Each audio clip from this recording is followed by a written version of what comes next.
Hello friends, so what you're about to watch is Session 0 of Lords of Zhekesh, which is going to be a one-on-one Dungeons & Dragons 5th edition campaign that I will be recording at my game table. So this is the first at-home game that will be featured on my channel, and it is a, like I said, a one-on-one campaign with myself as the Dungeon Master and my fiancée Tealah as the sole player of the campaign. As I've never recorded something like this before in my home, there are going to be some technical difficulties starting out. You may notice some issues with audio, some issues with syncing, some weird lighting stuff here and there, but for the most part, I think we found a fairly good setup for what we want to accomplish. But I think moving forward, we're going to improve the technical aspects with each session. We're really trying to present the campaign in a professional and accessible manner, where we have a view of the table and also a view of the maps that we're going to be using, and a view of the die rolls as well. So for that, we've utilized a couple different cameras. So with that in mind, I hope you enjoy this campaign. I hope that it is something that's going to be featured on my channel for some time, and it's something that's really going to kind of push me as a video producer, as a video editor. It's going to really kind of push my skills to their limits, if I'm being quite honest. So please bear with any technical difficulties that we experience, but I think all in all, you're really going to enjoy what we have in store for you. So without further ado, please enjoy Session 0 of Lords of Zhekesh.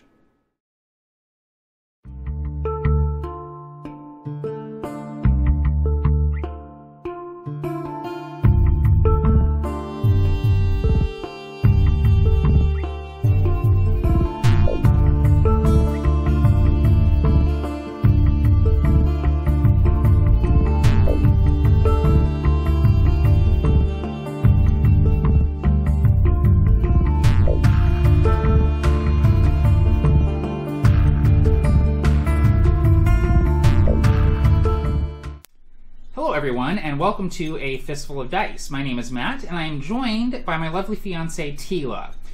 And we are going to be starting here fairly soon a one-on-one campaign. We've run a few one-on-one campaigns in the past. We always have a lot of fun with it, and I get a lot of questions on the channel about how to effectively run a game with one Dungeon Master and one player. It can most certainly be done, and in fact it can be an incredibly rewarding and good practice for any Dungeon Master or player wanting to kind of up their game a little bit. So this is going to be Session 0 of our upcoming campaign, which we have entitled The Iron Lords of Zhekesh.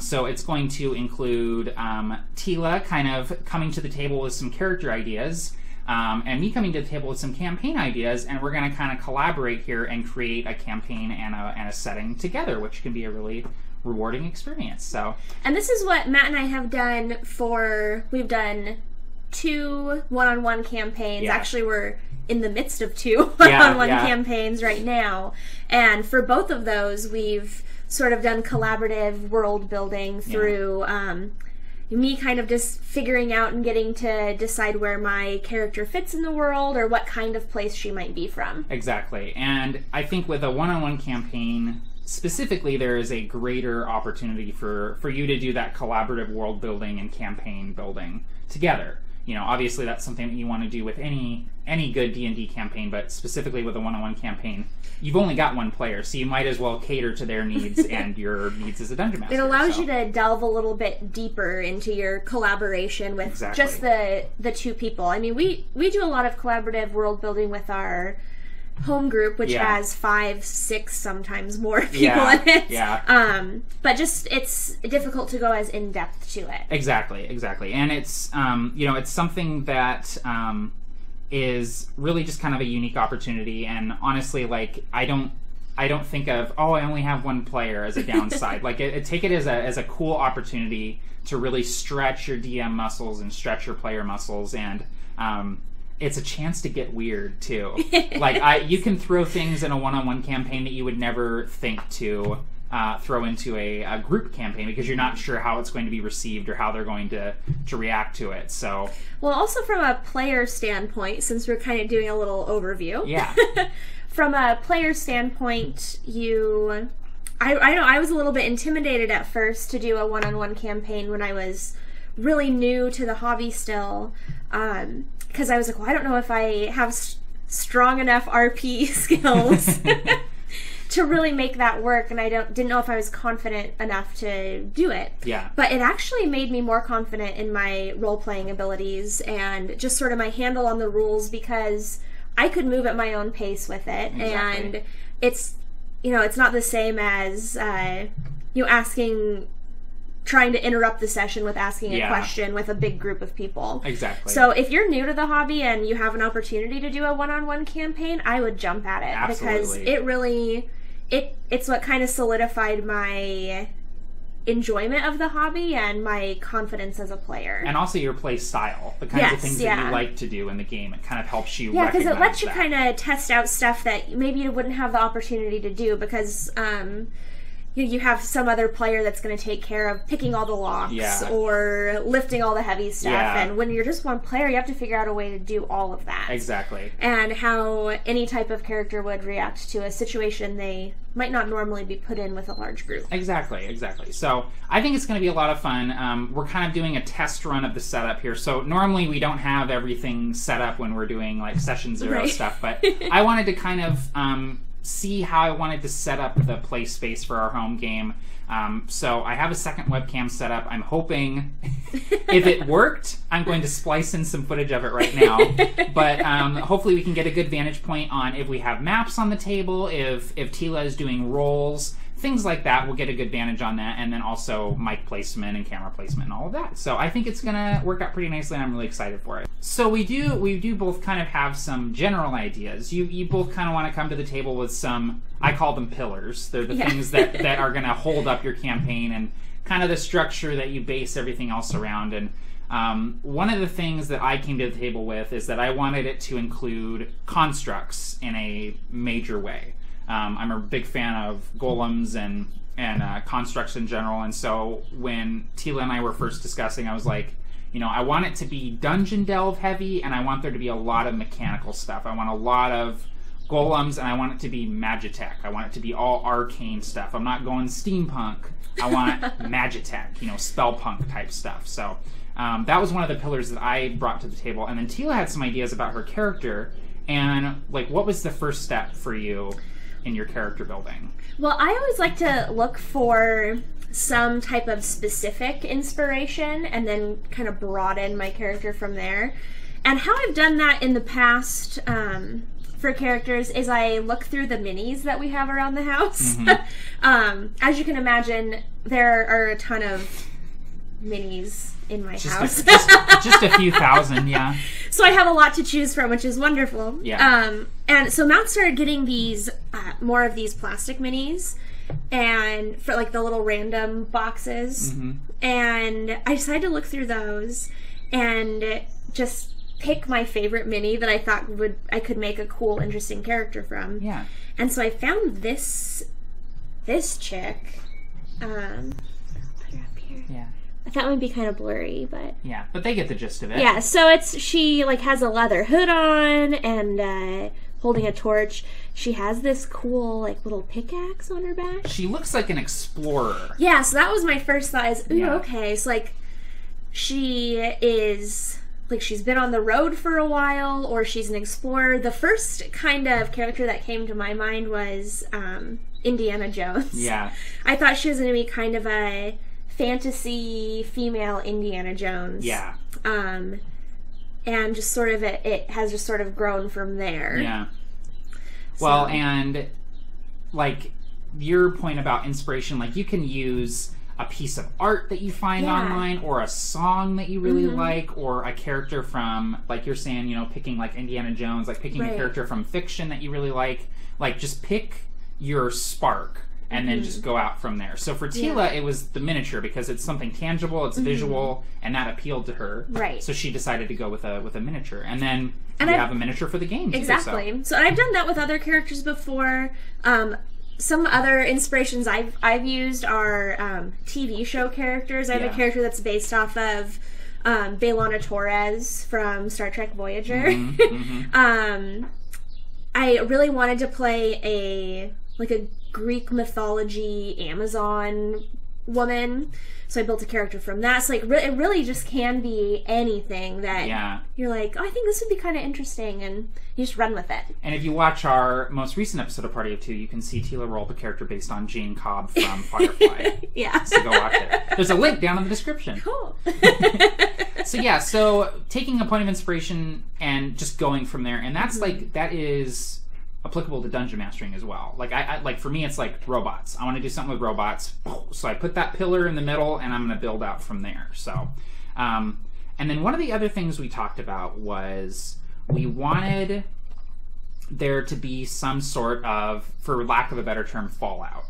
We wanted there to be some sort of catastrophic event.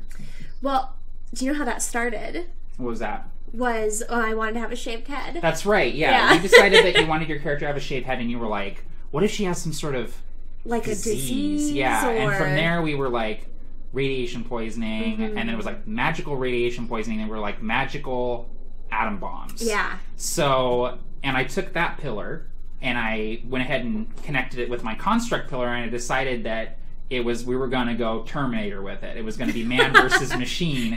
And so basically the idea was, or like a Battlestar Galactica type thing, where it's like... the machines revolted. There was a war, and they ended up nuking this place. And so it's like magically nuked, basically. Right. It's just like this like... I don't want to go wasteland, but it's like it is magically messed up, basically. And it has created this sort of rampant disease that is proliferated through all like flesh and blood beings. So the idea that your character had some sort of affliction kind of spawned from that. Right. So yeah. What kind of character are you thinking here for your Explorer Indiana Jones type? Because you've kind of gone back and forth on classes and races. I have, yeah. Originally when I was thinking up this character, I was like, well, if she's going to be Indiana Jones, what would Indiana Jones' class be? And I decided it might be interesting to do something like a Ranger Rogue. But then I had a hard time explaining kind of where she fit in this, for lack of a better term, apocalyptic or post-apocalyptic landscape. Yeah. And how come she's still alive when there isn't a whole lot left? Yeah. So then I ended up getting this idea in my head that maybe she was away and for some reason was coming back. And kind of her drive or her purpose is that she comes back and sees that her entire culture has been essentially wiped from the face of the planet. Yeah. And she has some type of a drive to get relics and proof of that her culture still existed, and proof for any other culture that has been destroyed in this war, essentially. Yeah. To kind of preserve culture and preserve history. And it ended up taking kind of a spiritual route. It's like, well, so what's really driving her to do this, other than pretty much all of her family, everyone she knew as a young person is gone. Yeah. And I thought, well, maybe there's some type of a spiritual tie to this, and, well, maybe her spirituality is what took her away in the first place. Yeah. So what I've ended up with is almost the opposite of a Ranger Rogue. And I've decided to go the monk route. Yeah. So she's from this island. We decided it's... like an island nation. Like kind of a big island, though, like Australia. Like Australia, yeah. Called Zhekesh. And she left Zhekesh because all these things with constructs were happening, and it just really... She thought it kind of messed with her ki. Nice. She wanted to live a more spiritual life than this land was going, so she went and found a monastery somewhere away from Zhekesh. Yeah. And has been there just praying and studying and teaching, and has sort of become this religious scholar monk. Yeah. She hears that bad stuff's happening back on Zhekesh, finally gets word over there. By the time she gets back, honestly, she doesn't know what's happening yet. Yeah. Matt and I just have decided that we're going to kind of start things with her getting back. Yeah. In fact, I think session 1 is going to be titled Homecoming. Yeah. So it's going to be her coming back and seeing this wasteland. So we're going to throw you in the deep end of the pool. Yeah, I'm really excited. Be like, all right, so the session is starting. Everyone you've ever known or loved is dead. It's going to be a really just happy, fun time session. Campaign. I'm going to try really hard not to make it too grimdark. I'm really going to try. If you've had a bad day at work, maybe wait a day. Yeah. Well, actually, what I'm going to try to do with it is, I'm not the biggest fan of 4th edition Dungeons and Dragons, but they had this idea called the Points of Light, which was there are points of hope and light and civilization surrounded by savage darkness. So it's like small pockets of humanity and just like humor and joy and things like that, just surrounded by kind of like lands that are ripe for adventuring. And so I kind of want to go that kind of route where you're not just going to be trudging through a muddy wasteland. It's a Tolkien feel then. Yeah, exactly. Where it's like there are very serious things happening, but there are still people who have hope. Right. And the Shire still exists. Exactly. The Shire, or at least the idea of the Shire still exists. And so that's kind of what I'm going to shoot for tone-wise. So that would be great. Yeah. I'm so excited. Yeah, I'm psyched too. I think it's going to be a fun campaign. And again, it's something that I probably wouldn't run for a group of people. But with a one-on-one, I feel comfortable trying something like that. And making it, having your character be so personally affected by it, I think is going to make it just kind of work. Yeah. So, so that's the class. You're going monk. Yes. and I think we're going to start her at level 2, I think is what we decided. Because we want her to have a little, she's been away studying, so she's at least has some experience, but she hasn't been adventuring. Right. So she hasn't been doing a lot of fighting or she's been doing a lot of studying. So she's going to be level 2 to kind of account for that. But, so at level 3, you're going to get your monastic tradition. Right. But you're not sure what you're going to do with that. Yeah. And how I kind of rectify that for my character is, well, she knows the spiritual tradition really well. She's studied it, so she has a good grasp of that.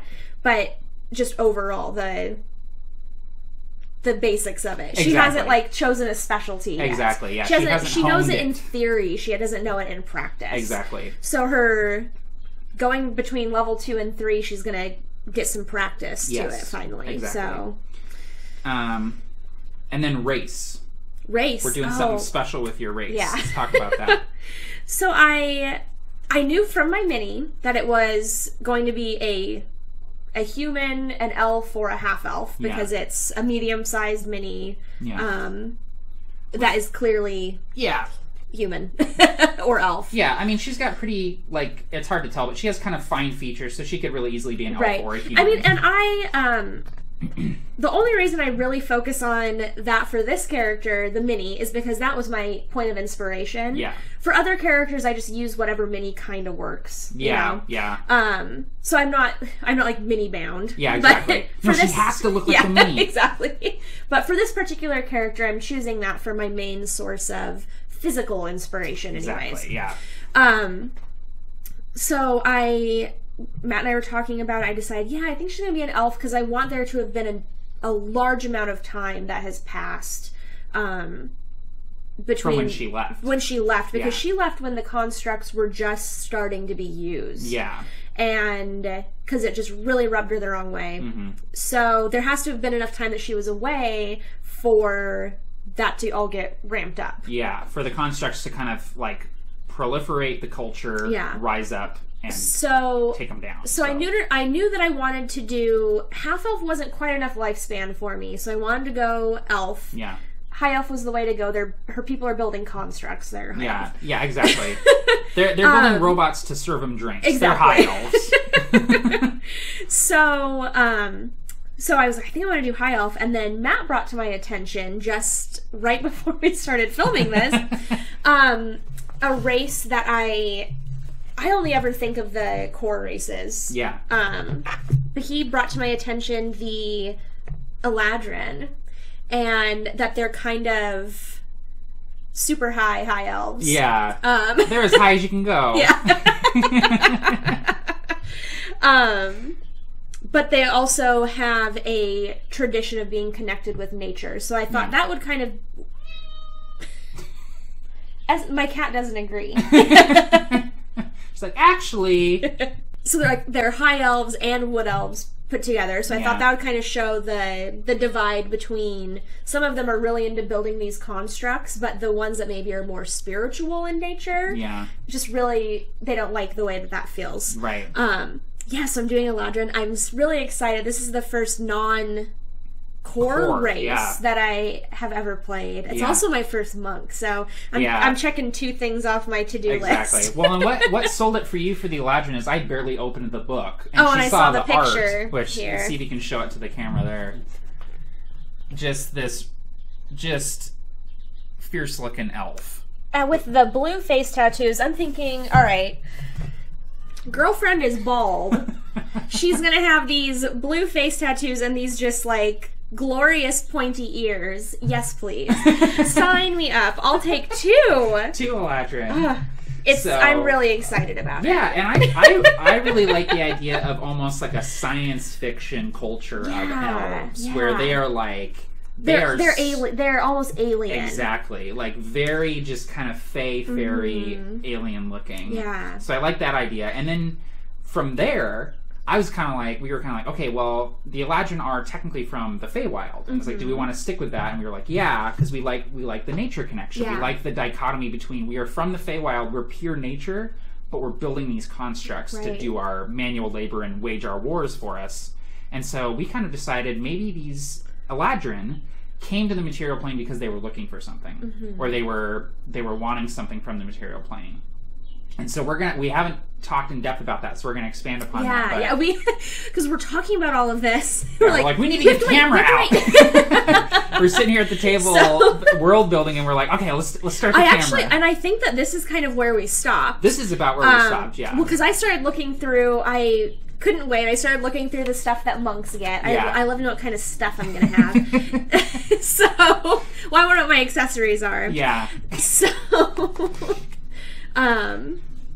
like how my little mental action figure is going to be outfitted. Yeah.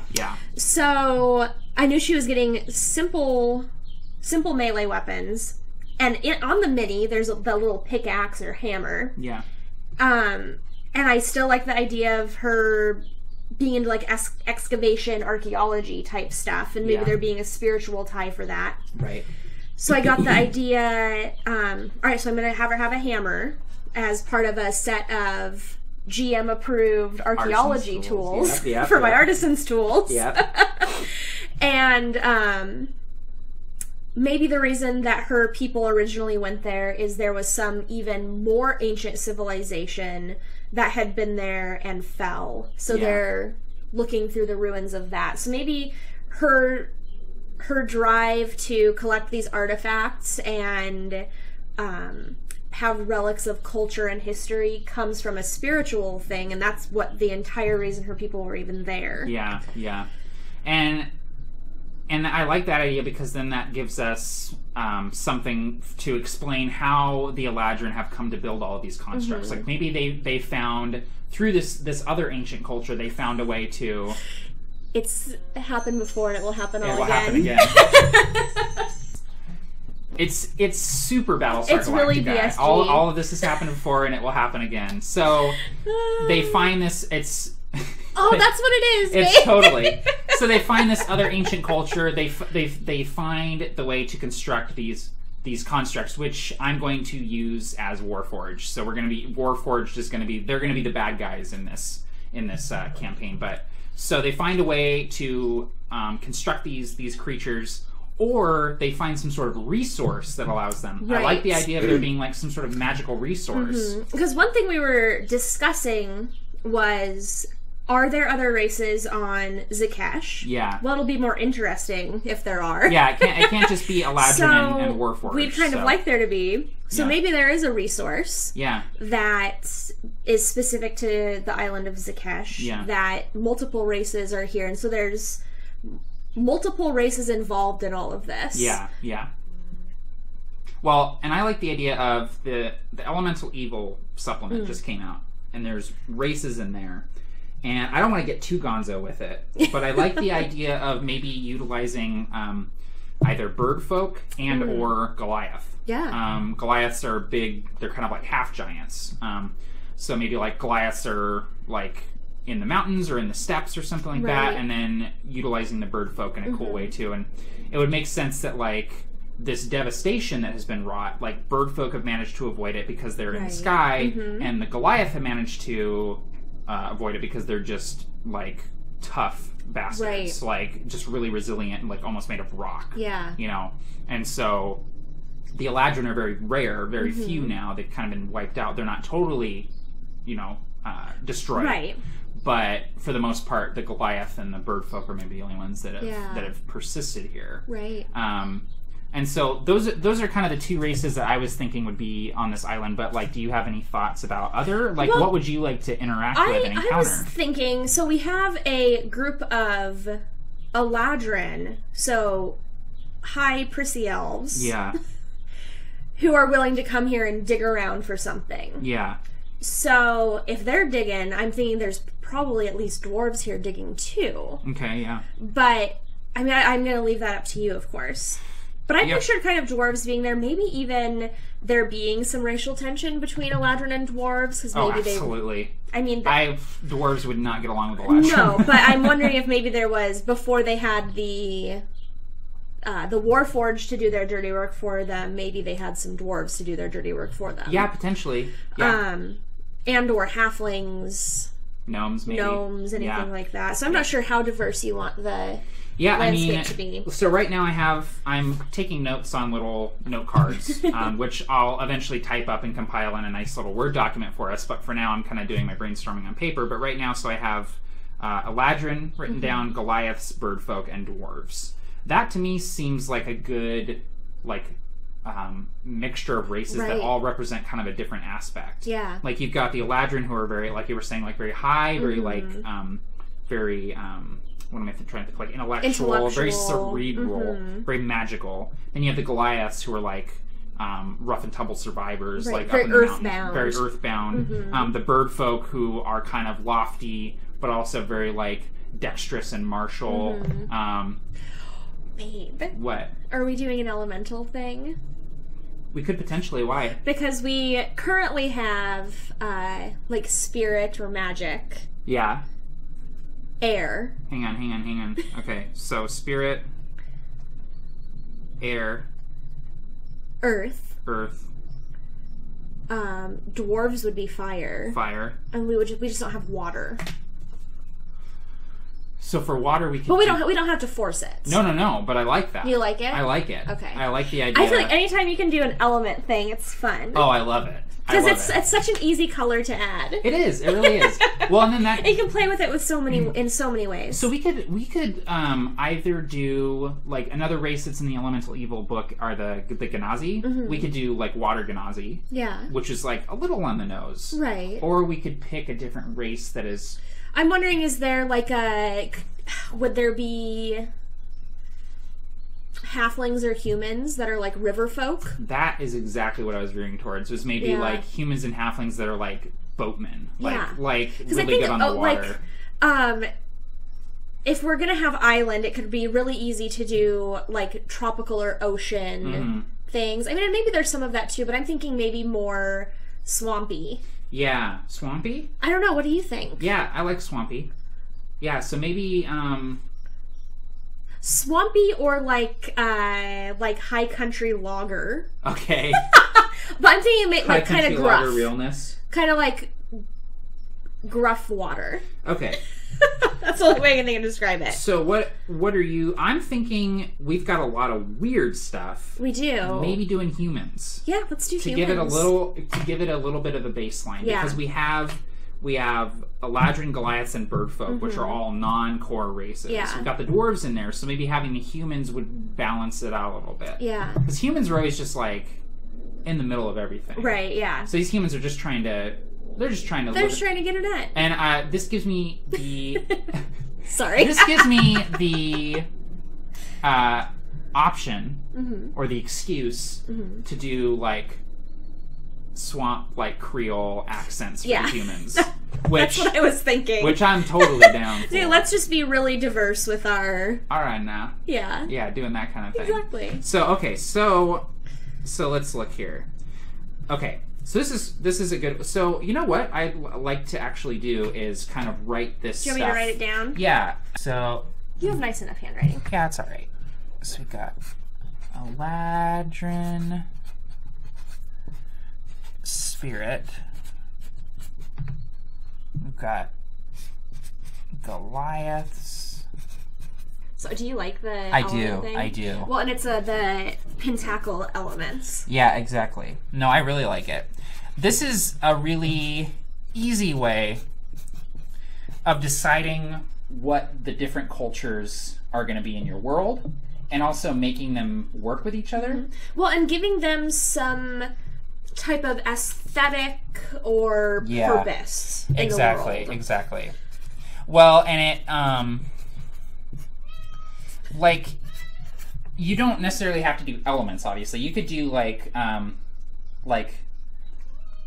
brains, brawn, and you know, like you can choose different aspects that you want each race to embody. Well, and you can even do something that we've done in campaigns in the past is even have them represent different kind of earthly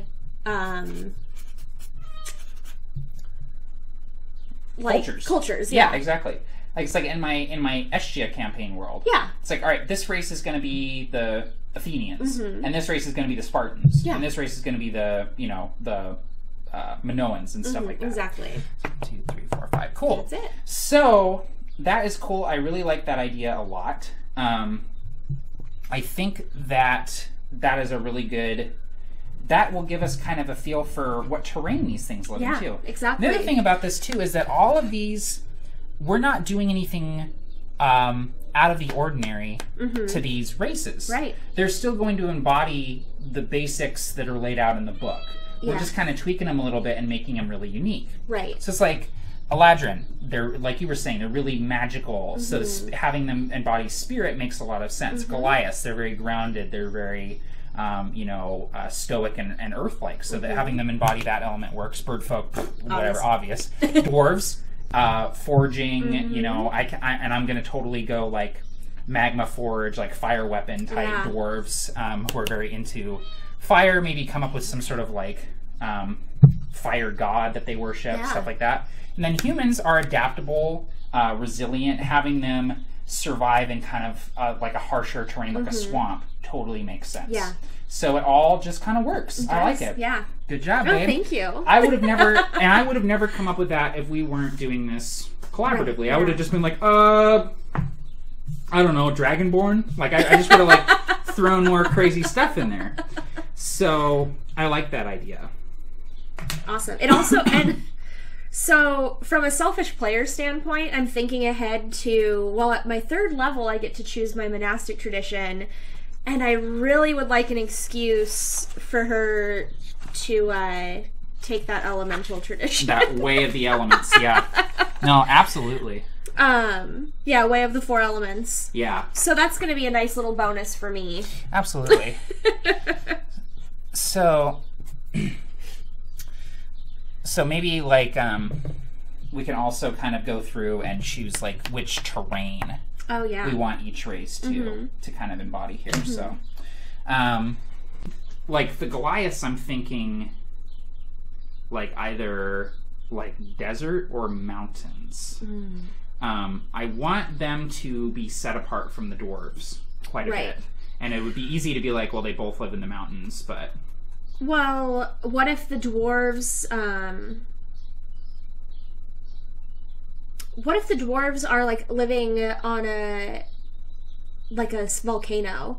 Yeah. Oh, man, what if the dwarves are, like, almost kind of like tropical-y, like Hawaiian. Oh, we'd go like a Maori like thing with it? Yeah, what do you think? Okay, Pacific Islander dwarves? Yeah, I like it. Yeah. I like it. Okay, so I'm going to put like volcanic island. Yeah. And you might be thinking like, oh, Maori dwarves, what the heck? Just bear with me for a moment. Picture dwarves with like Maori style face tattoos who have isolated themselves on this volcanic island and use the lava to forge these amazing weapons. Yeah. I like it. I'm a big fan. So I'm a big fan of Googling things to come up with names. Yeah. Yeah. That like kind of fit the feel you're going for. So I'm looking up Maori tribe names. Are you? Are you okay with that? Totally. Okay, so Tealah did some fancy Googling around, looking at different sort of Maori names and different names of tribes and different names of regions, and we kind of used that as inspiration, and we decided that we think the dwarves are going to be living on an island, a volcanic island off the coast of Zhekesh called Taranaki. So they'll be the Taranaki dwarves. So I'm pretty excited about that. I think that's going to be really cool.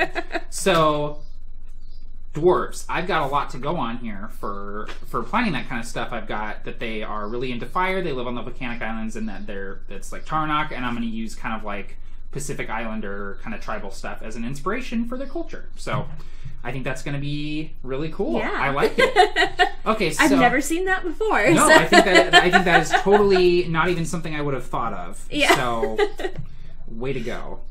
So, and that would make sense for, I mean, dwarves are kind of a little xenophobic, a little isolationist, so it makes sense that they would kind of sequester themselves on a spit of land that is otherwise kind of inhospitable. Yeah, it's a really hostile environment. Exactly. So I like that. So they're going to embody the element of fire in this campaign. So I like it. Okay, so let's what else is calling to you here? Well, the Eladrin are on the site of these ruins. Yeah, yeah. So they have, it's going to be more of an urban setting. Yeah. But what I'm wondering is, what, are they in a desert? Is it... I imagine that the Eladrin may have brought a little bit of the Feywild with them. Okay. What I'm thinking is, like, Season 3 Legend of Korra. Okay. Big kind of advanced city Yeah. with nature everywhere. Nature everywhere. That's Yeah. very cool. Do you like that? I really like that. Okay, and so I'm gonna try and I don't want to go desolate wasteland. Right. I want it to be like I want this magical bomb to have like wiped out life, Right. but not necessarily like created a desert. You Right. know what I mean? Yeah. So not all life, Yeah. But specifically like Eladrin. Eladrin life. Yeah, exactly. So we were kind of talking about it, and I was using the genophage from Mass Effect as an example, which was a specifically targeted biological weapon that halted breeding in the Krogan in Mass Effect. So I like the idea of like a specific, like the Warforged like made a thing that was like specifically we're wiping out Eladrin. Like maybe it was like a planar bomb that would like kill anything that wasn't supposed to be on the plane. Yeah. So it's like, Eladrin, you're not supposed to be here, but like take them out. So going back to my kind of character description, I'm wondering if maybe there's some type of like a radiation fallout that spreads over time. Yeah. That she was far enough away still that it didn't wipe her out. Yeah. But it made all of her hair fall out, maybe. Yeah, exactly. Yeah. And maybe she has like some other side effects that'll manifest I think eventually. the longer that she is around this, Yeah. I'm going to go ahead and just dub it right now, the miasma. The miasma? Yeah. Very cool. I'm going to write that down. Go for it. Like maybe I could make a request to my GM to help me, whatever, to maybe help me come up with some ideas here over time of some maybe daily rolls that I would need to make, and maybe some side effects that she feels. I think some constitution saves or potentially some like just straight up wisdom saves. Yeah. Like trying to like mentally like block out this miasma from affecting you. Yeah. And I like the idea of like just making these empty cities, very alien, very like, and with the miasma kind of playing with the energies. Okay. Like, we're talking about spirit. I'm thinking like ghosts and things that are still kind of roaming around. Okay. These empty cities, like literally ghost towns. Yeah. And playing a lot with that. Yeah. And also the idea that the miasma doesn't necessarily affect other creatures. So that gives me the excuse to have like goblins and giants and other like monsters like taken up root in these abandoned Eladrin cities. So cool. So let's come up with the name of the city that you're from. Yeah, so I actually, one thing I forgot to mention is I already have a name for my character. That's too. Right, yeah. I decided to play a little homage to my favorite Buddhist teacher, writer, and poet, Thich Nhat Hanh. And her name is Teak. And then I'm just going to have her last name be like of whatever we end up naming this city. Yeah, exactly. So Teak is a title that all Vietnamese monks get. So she's literally just monk. Yeah, I like it. But I thought it was kind of a name that kind of fit her sort of ethereal look. And it gives you another point of inspiration to go off of. Because the name actually means something. Exactly, yeah. So what kind of feel do we want to go for with the name of this Eladrin city then? Well, I was thinking of maybe looking up some I really lean on kind of the like cultural or feel of whatever we're going for to just look up names online. Yeah. I mean, you can make up whatever names you want to. Yeah. But for me, it kind of helps with my, what's the word I'm looking for? Like being able to get into it. Yeah, it helps with my immersion. Your immersion, exactly. Yeah. And I'm the same way. I like my characters' names to have something behind them. Yeah. So if you're okay with sticking with, we'll look and see what we have. Yeah. But like some Vietnamese words for... let's go with that. Okay. One thing I want to point out while Tealah is doing this is this is a good example of when it's very easy to over prep. It would be really easy with all of this energy and creative sort of drive that we have right now to really delve a little too deep into what makes these cultures unique, what sort of NPCs would comprise the cultures, the terrain, the specific locations of these cultures. But it is really important to, especially as a dungeon master, hold back. You don't want to plan out everything and have every little detail of your world planned out. Even if you're tempted to, you want to intentionally hold yourself back. If you're still feeling like you need to write stuff down, like, oh man, I just need to get this out on paper, it's okay to hold back on that energy a little bit and save it for the table, because you want to discover your game world, your setting, just as your players are.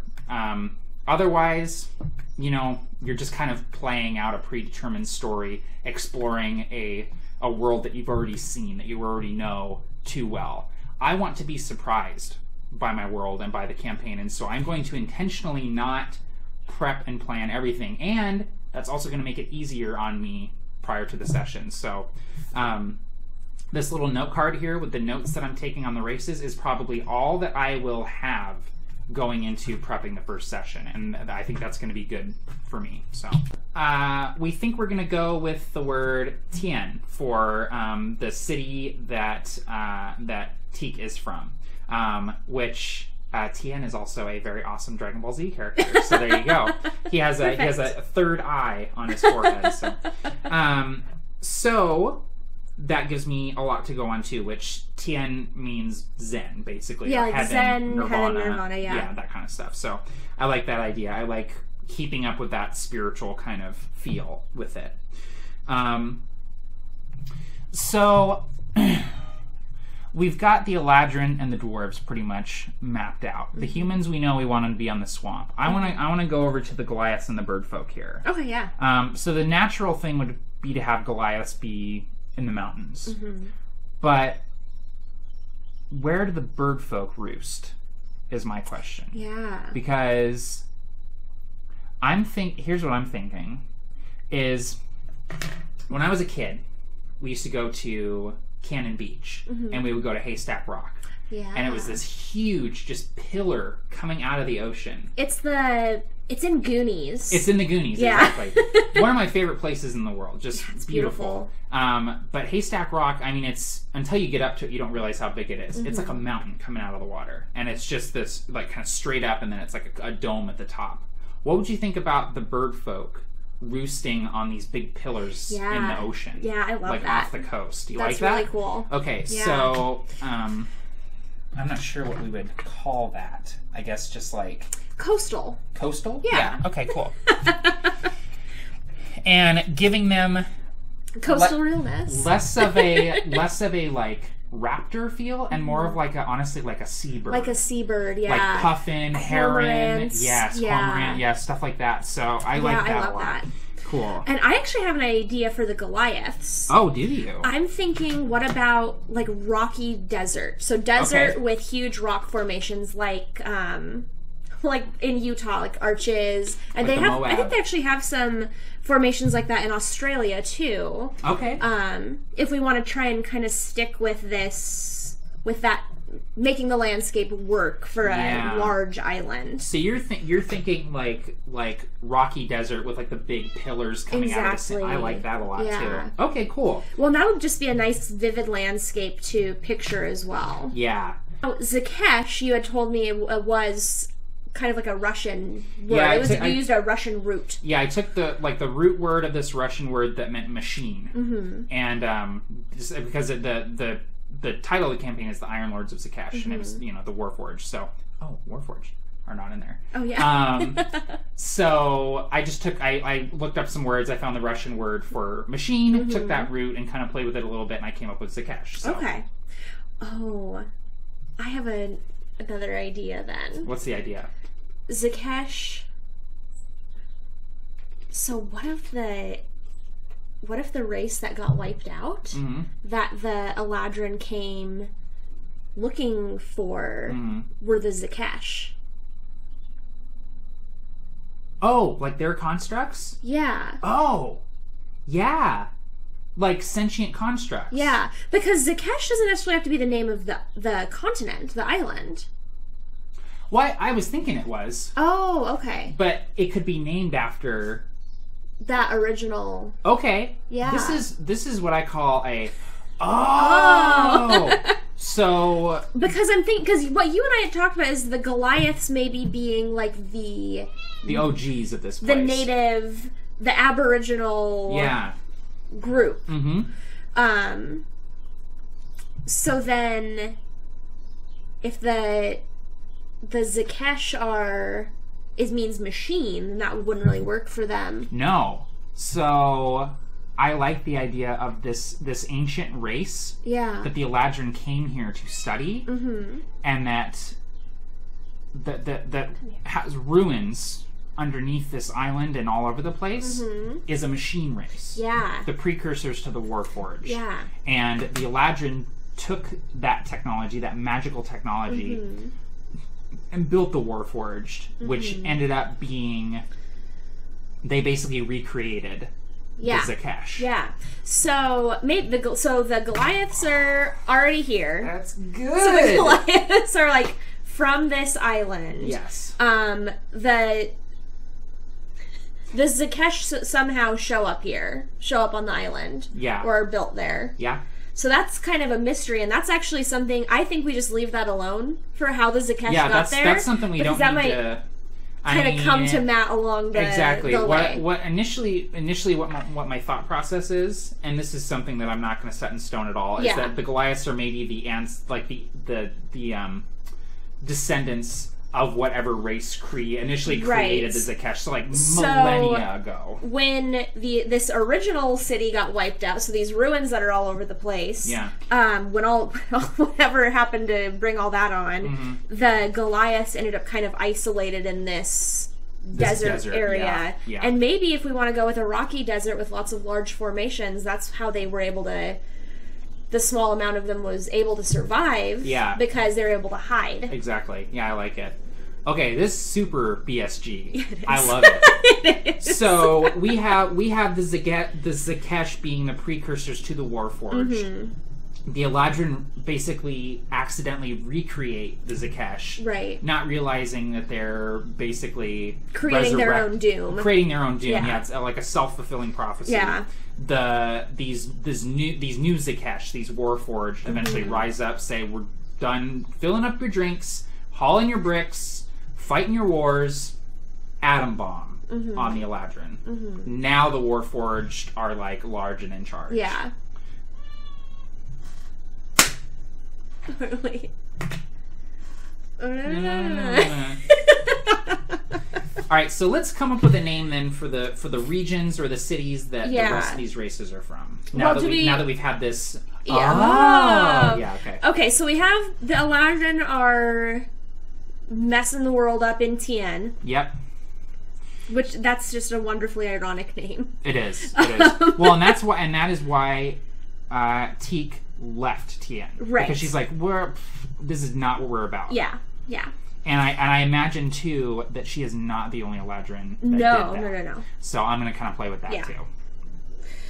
So the Goliaths, they are rocky desert natives of this island. I'm thinking we look up some Hindi or Arabic words. Okay. I like the idea of them being kind of like nomadic desert dwellers. So we're looking up some Arabic words. Came across the Arabic word for earth, which is pronounced...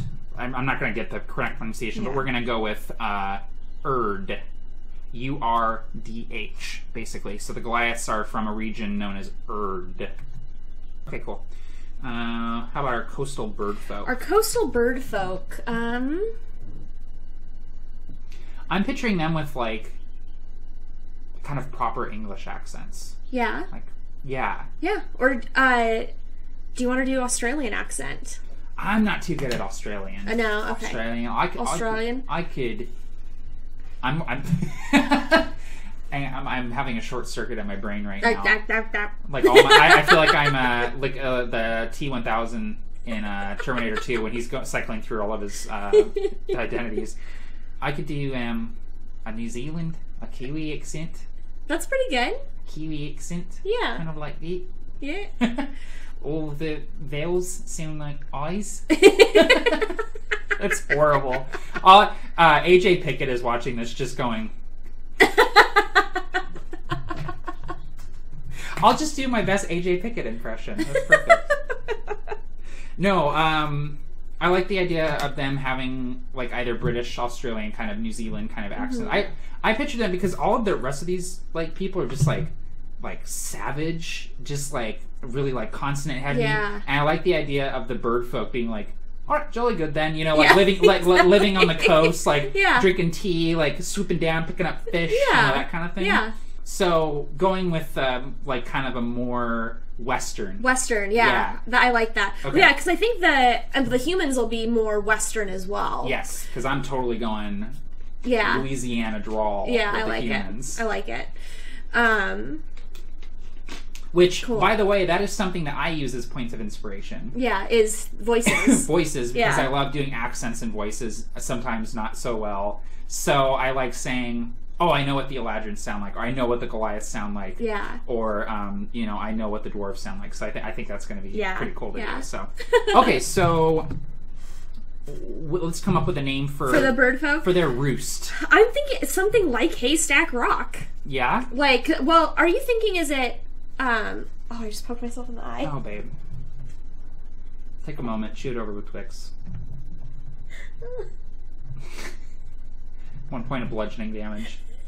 Well, so I was thinking something like Haystack Rock. Okay, yeah. Just like, for the most part, English-speaking explorers don't have really creative names. It's true. It's true. It's always like adjective noun or like noun. Yeah. So okay, go on doing a noun name. Mm-hmm. What about like Salt Rock? Yeah. Or like Saltstone. Yeah. Or Salt Reach. Yeah, something like that. Sky Grab. Sky Grab. Sky Clutch. Well, do you want to, like, have it be a particular shape that we could draw inspiration from? Because Haystack Rock is named Haystack because it looks like a haystack. It looks like a haystack, yeah. It's kind of just rounded and... I mean, I'm thinking it probably looks a lot like Haystack Rock. Yeah. Maybe a little bit more obelisk-y. Okay. We could call it Reef Net Point. Yeah, let's do that. Let's do that. Sorry, everyone. We got engaged at Reef Net Point. That's where the bird folk are going to be from. This is a hashtag sorry, not sorry. Sorry, not sorry. They'll probably refer to it colloquially as Reef Net. Yeah. Like where bird folk are Reef Net. Yeah. Okay, cool. Reef Net. All right. Last thing, humans. Humans. Swamp folk. Yeah. Marshmen. Mudmen. The Mudmen. So what I want you to do for me is, like, look up some, like, French Creole words. That's what I want right now. Gadou. Alright, so we're going with one of the French words for mud, which is la gadou. Do it again. La gadou.